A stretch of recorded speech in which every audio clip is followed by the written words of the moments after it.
Olá pessoal, vamos então falar sobre o concurso de pessoas que tem no artigo 29 do Código Penal seu principal artigo, o artigo então objeto do nosso estudo. Na aula de hoje nós vamos ver interpretação do artigo 29, teorias da responsabilização do partícipe, causas de aumento e diminuição de pena no âmbito do concurso de pessoas, participação de menor importância, medidas da culpabilidade ou medida da culpabilidade, vamos entender o que significa isso dentro do artigo 29, cooperação dolosamente distinta, autoria, coautoria e participação, autoria colateral, autoria imprópria e autoria incerta, autoria mediata, teorias da autoria e níveis de acessoriedade.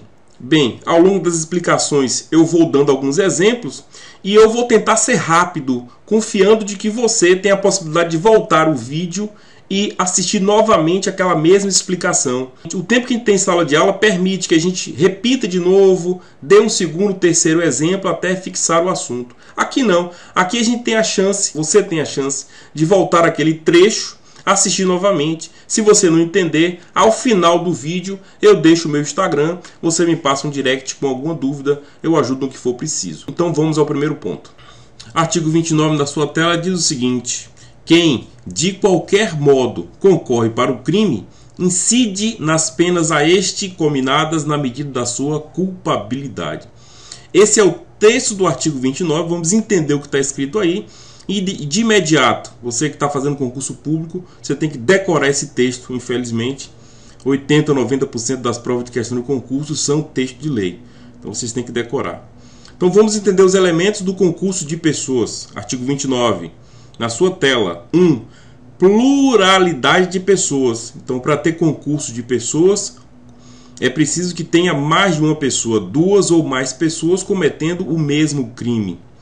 Ponto 2. Concorrência criminosa mesmo com conduta variável. Ou seja, essas duas ou mais pessoas concorrem para a realização de um crime, mesmo que cada um faça uma coisa diferente. Então, no homicídio, um pode esfaquear, o outro segurar a vítima. No roubo, um pode ameaçar, o outro fazer a subtração. Então, mesmo que a conduta seja variável, a concorrência criminosa é para o mesmo crime. 3. Identidade de propósitos ou liame subjetivo. Faltando o liame subjetivo, não há o que se falar em concurso de pessoas. Identidade de propósito quer dizer que essas pessoas se organizam, se articulam conscientemente para a prática de determinado crime ou de determinados crimes. Ponto 4. Unicidade de crimes, quer dizer que todos vão responder pelo mesmo crime. Olha o texto de novo. Quem? Ou seja, pessoas, de qualquer modo, ou seja, em qualquer intensidade de comportamento, seja praticando o núcleo do tipo, seja praticando alguma conduta acessória, concorre para o crime, incide nas penas a este cominadas na medida da sua culpabilidade. Vamos então a um exemplo. Caio vende a droga. Um exemplo hipotético. Caio vende a droga. Tício faz a proteção armada do ponto de venda. Então, um vende a droga, o outro fica com a arma protegendo o ponto de venda para que esse ponto de venda não seja tomado por outras facções rivais. 3. Mévio faz a reposição do estoque. Quando faltar droga naquele ponto de venda, então Mévio vai até o depósito trazendo mais drogas para abastecer o ponto final de venda. E 4. Xistos avisa a chegada da polícia. Então Xistos fica num local estratégico, em determinada altura, em determinado campo visual. E quando ele observa a chegada do policiamento ostensivo, ele então avisa aos outros 3. Portanto, observe, todos vão responder pelo crime de tráfico de drogas. Artigo 33 da Lei 11.343 de 2006. Por quê? Porque o artigo 29 do Código Penal, norma geral, vai dizer que quem, de qualquer modo, concorre para o crime, incide nas penas a este cominadas. Então, cada um concorreu de uma maneira diferente, mas todos vão responder pelo mesmo crime, tráfico de drogas. Vamos então ao tema importante, que é a responsabilização no concurso de pessoas. São as teorias sobre a responsabilização dos concorrentes. Pela teoria 1, teoria monista, unitária ou igualitária, todos respondem pelo mesmo crime. Então, no exemplo dado, foi o que aconteceu. É inclusive a teoria adotada pelo nosso Código Penal. A teoria 2 é a teoria pluralista. Cada um responde por sua conduta e por crimes diferentes. Então, no exemplo que eu dei, um responderia pelo porte ilegal de arma de fogo. O outro, o que avisa a chegada da polícia, não tem previsão legal disso, não responderia por nada. E assim sucessivamente. Então era preciso observar a conduta de cada um e punir cada um de acordo com a sua conduta específica. Não haveria uma abrangência, um englobamento de todos na mesma figura criminosa. E a teoria 3, a teoria dualista, um crime para quem pratica um núcleo do tipo e outros crimes para os demais. O que é o núcleo do tipo? É o verbo do tipo. É a ação ou a omissão que forma a essência principal do crime. Então, no homicídio é o verbo matar. Na lesão corporal é o verbo ofender. No furto é o verbo subtrair. No estelionato é o verbo obter. Então, cada crime tem um verbo que aponta uma ação ou uma omissão. E a realização desse verbo nós chamamos de realização do núcleo do tipo. O nosso Código Penal, como eu já lhe disse, adota a teoria monista, unitária ou igualitária, de forma que quem, de qualquer modo, concorre para o crime, incide nas penas a este cominadas. Todos respondem pelo mesmo crime. Vamos então à leitura do parágrafo 1º do artigo 29. Diz o seguinte: se a participação for de menor importância, a pena pode ser diminuída de 1/6 a 1/3. Algumas informações importantes. Qual a natureza jurídica disso? Isso é uma causa de redução de pena, uma causa genérica de redução de pena e aplicável, via de regra, a todos os crimes em que é possível, em que se aceita o concurso de pessoas. Então é uma causa de redução de pena. Quando o juiz condenar o réu, quando o juiz condenar o partícipe, ele então vai observar que a participação dele é de menor importância e vai então reduzir a pena apenas em relação a ele. E temos que ter cuidado também que essa redução de pena aplica-se apenas ao partícipe, não aplica-se ao autor ou ao coautor do crime, que vamos estudar esses conceitos mais à frente. Vamos então dar um exemplo. Na sua tela, Caio mantinha a vítima imobilizada mediante ameaça. No meu exemplo aí é um crime de roubo agora.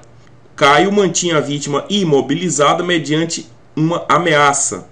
Tício, o segundo concorrente, faz a subtração dos bens na residência da vítima. E Xistos, 2 dias antes, forneceu a senha do portão eletrônico da residência.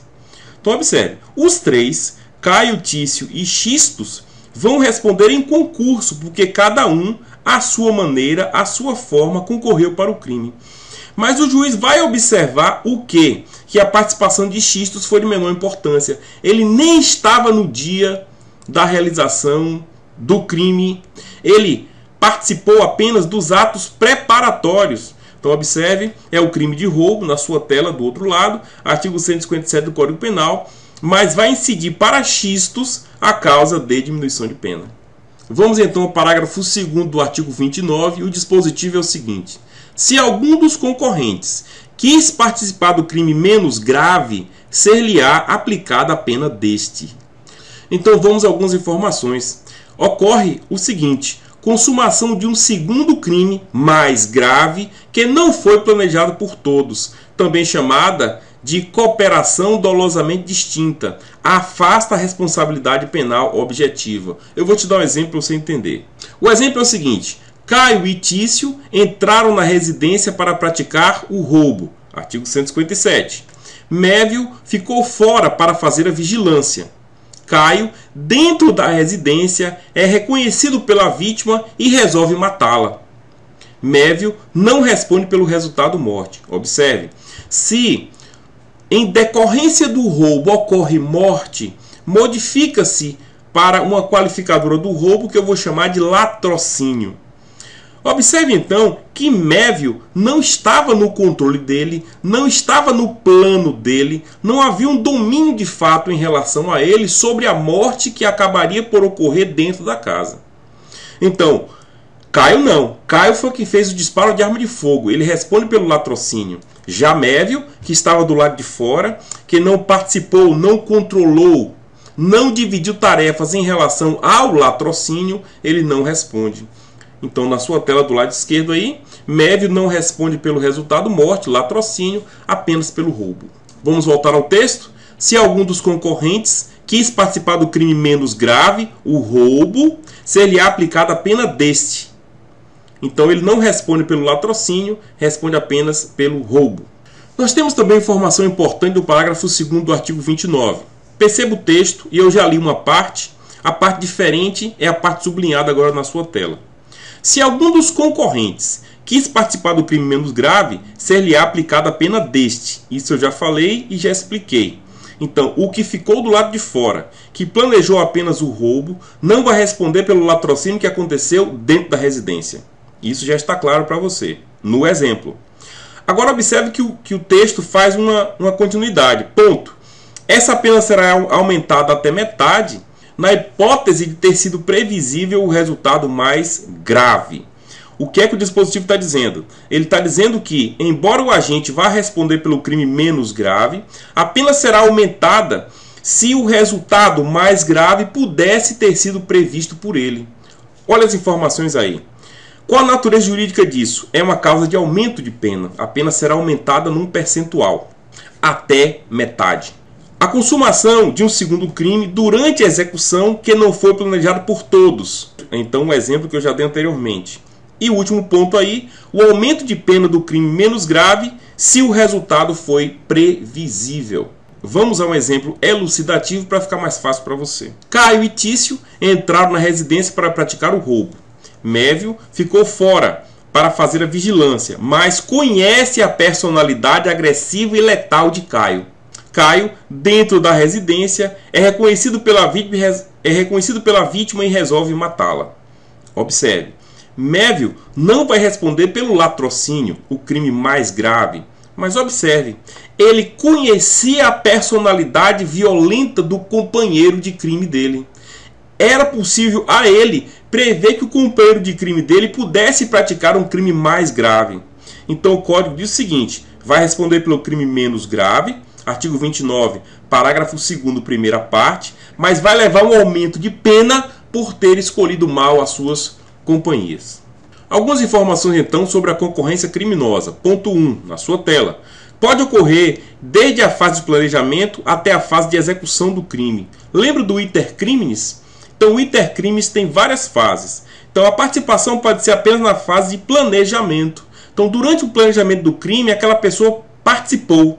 Durante a execução ele não participou. Ele é concorrente e vai responder pelo mesmo crime. Ponto 2. A intensidade pode ser variável, ou seja, o concorrente ele pode praticar o núcleo do tipo, então no crime de homicídio, por exemplo, ele ser o agente que esfaqueia, ou ele pode cometer uma conduta acessória, uma conduta auxiliar, até mesmo uma conduta de instigação. Pode ser uma conduta mais simples. Então a intensidade da participação varia no concurso de pessoas. 3. Não confundir com crimes de concurso necessário. Muito cuidado com isso. Existem alguns crimes que por sua própria natureza exigem um conjunto de pessoas para que ele seja praticado. Não dá para ser praticado por uma pessoa só. Exemplo é o crime de associação criminosa, antigamente chamado de quadrilha ou bando. Precisa necessariamente de 3 ou mais pessoas para a prática desse crime, o crime do artigo 288 do Código Penal. Não é esse estudo que estamos fazendo. Estamos estudando o crime de concurso eventual, em que, embora o crime possa ser praticado por uma só pessoa, naquele momento, naquela oportunidade, está sendo praticado por um conjunto de pessoas e todas devem responder pelo mesmo crime.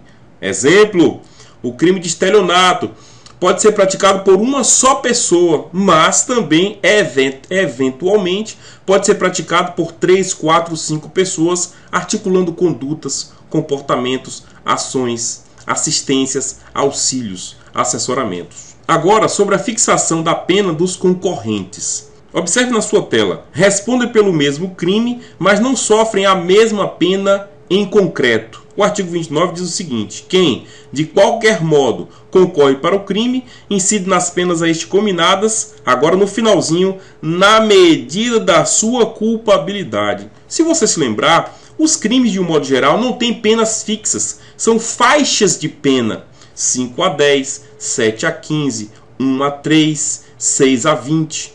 O juiz vai condenar todos pelo mesmo crime. Por exemplo, todos por homicídio, mas a pena do homicídio é 6 a 20. Se tiver 4 concorrentes, cada um vai receber uma pena individualizada, uma pena em concreto. Então um vai receber 7, outro 8 anos, outro 9 anos, outro 10 anos, a depender da situação concreta, num assunto chamado dosimetria, que não é o objeto do nosso estudo agora. Agora é só para você entender que, embora todos respondam pelo mesmo crime, eles não vão sofrer a mesma pena em concreta em razão de uma faixa que existe para todos os crimes, e o juiz é obrigado a individualizar as penas. Isso é o que quer dizer na medida da sua culpabilidade, na medida da intensidade da sua participação, na medida da proximidade com o núcleo do tipo, na medida das suas características pessoais. Vamos então a alguns estudos sobre a autoria. Sobre a autoria nós temos 2 teorias, na verdade 3 teorias, mas na sua tela agora 2 teorias. A teoria unitária ou teoria subjetiva, ela não diferencia autor e partícipe. Para ela, todo mundo é autor. Nós temos então a subdivisão, que é a teoria unitária subjetiva, em que todo mundo é autor. A teoria unitária extensiva, ela vai dizer que todos são autores, mas se admite uma discussão sobre intensidades de autoria, sobre graus de autoria. Um pode ser um autor com mais complexidade, com mais proximidade com o núcleo do tipo. Outro pode ser um autor com uma realização, um assessoramento mais distante do núcleo do tipo, menos importante, mas tecnicamente todos são autores, embora a teoria unitária extensiva aceite que existe graduação de autores. A teoria diferenciadora ou objetiva ou dualista, ela vai diferenciar autor e partícipe. Pela teoria objetivo formal, autor é quem realiza o núcleo do tipo, partícipe é quem concorre, quem assessora, quem dá assistência, quem instiga. Então temos uma divisão. Autor é quem realiza o núcleo, partícipe é quem assessora. É uma conduta circunstancial ao núcleo do tipo. Você vai lembrar que núcleo do tipo é o verbo do tipo. É a ação ou a omissão que necessariamente leva ao resultado. A teoria objetivo material, o autor tem uma contribuição mais efetiva e o partícipe é mais acessória. Ele não tem muita relevância sobre quem realiza o núcleo, e sim quem pratica os atos mais importantes para a realização do resultado final pretendido. O nosso Código Penal, ele aceita com muito mais gracejo a teoria objetivo formal, entendendo que autor é quem realiza o núcleo, partícipe é quem realiza as condutas acessórias circunstanciais em relação àquele delito. Temos também a teoria do domínio do fato. Que teoria é essa? Essa teoria entende que autor é quem controla finalisticamente o fato, início, execução, cessação, modos de realização, e partícipe é aquele cara que, mesmo realizando o núcleo, não domina a ação. Por essa ideia aí, a gente deve pensar o quê?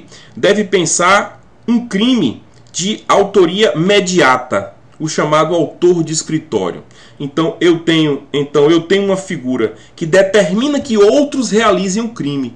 Ele fica na sua residência e por telefone determina a realização de um outro crime. Ele não pratica núcleos do tipo. Ele só ordena, determina a realização de outro crime.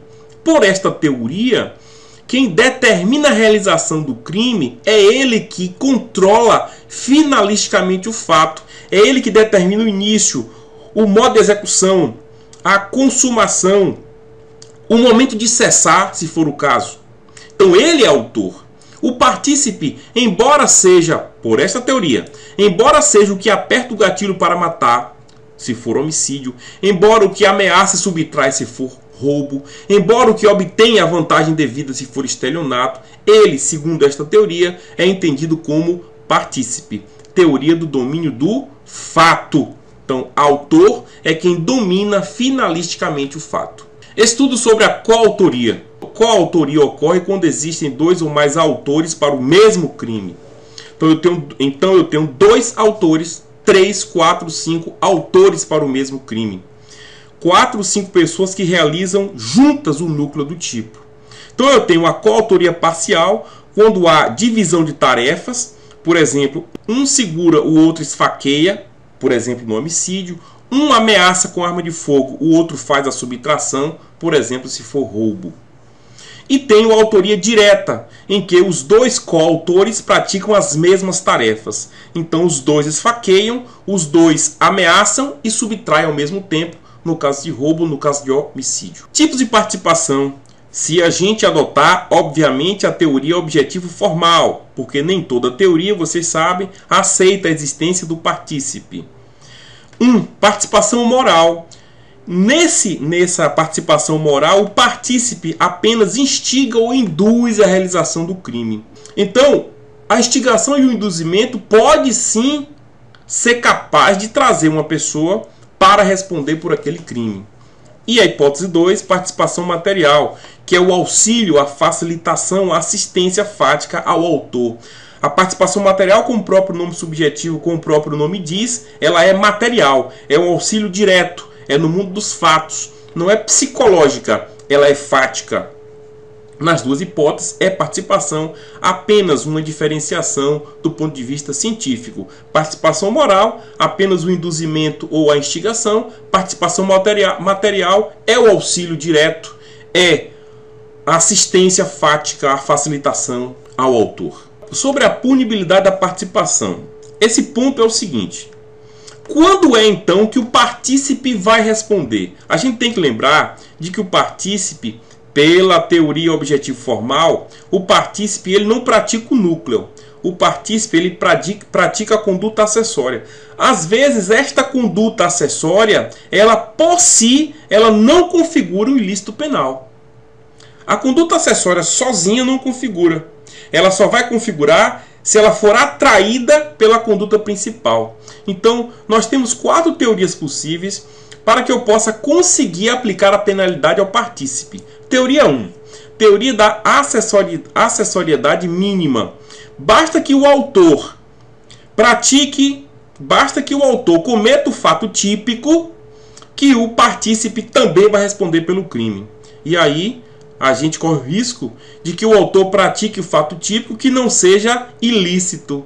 Então, se o autor pratica o fato típico em legítima defesa, é claro que isso atrai o partícipe. Ponto 2. Acessoriedade limitada. O autor deve cometer o fato típico e também ilícito. Essa é a teoria adotada por nosso Código Penal. Então, se o partícipe, embora pratique uma conduta meramente acessória, se o autor que praticou o núcleo do tipo, ele praticou o fato típico ilícito, está atraído automaticamente o partícipe para responder pelas penas cominadas àquele crime. Hipótese 3, a acessoriedade máxima. Para que o partícipe responda, o autor tem que praticar um fato típico ilícito e culpável. Essa teoria não é adotada. Por quê? Porque às vezes o autor aqui é um inimputável. Quem auxilia o inimputável deve responder por aquele crime. Imagine que alguém auxilie um doente mental a matar alguém. O doente mental ele será absolvido em razão da inimputabilidade pela doença mental, mas o partícipe será condenado. Já é possível atrair a punibilidade do partícipe. Então, eu não posso exigir que, para que o partícipe responda, o autor tenha cometido os 3 elementos do crime. Basta o fato típico e a ilicitude, que é a teoria segunda aí na sua tela. 4, que é a teoria da hiperacessoriedade. Para que o partícipe responda, é preciso que o autor tenha cometido um fato típico, ilícito, culpável e que a punição de fato aconteça. E aí você extrapolou todos os limites. Então nós adotamos a teoria 2, teoria da acessoriedade limitada. Basta que o autor tenha cometido o fato típico e ilícito. Agora vamos a alguns estudos sobre o que é autoria mediata ou autor mediato. Significa o uso de uma terceira pessoa para executar materialmente o crime. Exemplo, o erro determinado por terceiro, a coação moral irresistível e a obediência hierárquica. Não há tempo aqui para explicarmos os 3 conceitos, mas pense autor mediato quando o autor utiliza uma pessoa interposta para praticar o crime. Ele não pratica o núcleo do tipo. Ele utiliza a estrutura física de uma outra, e intelectual de uma outra pessoa para praticar o crime. Obviamente, se essa pessoa que é utilizada conhece, sabe que um crime está acontecendo, respondem os dois pelo mesmo crime na medida da sua culpabilidade.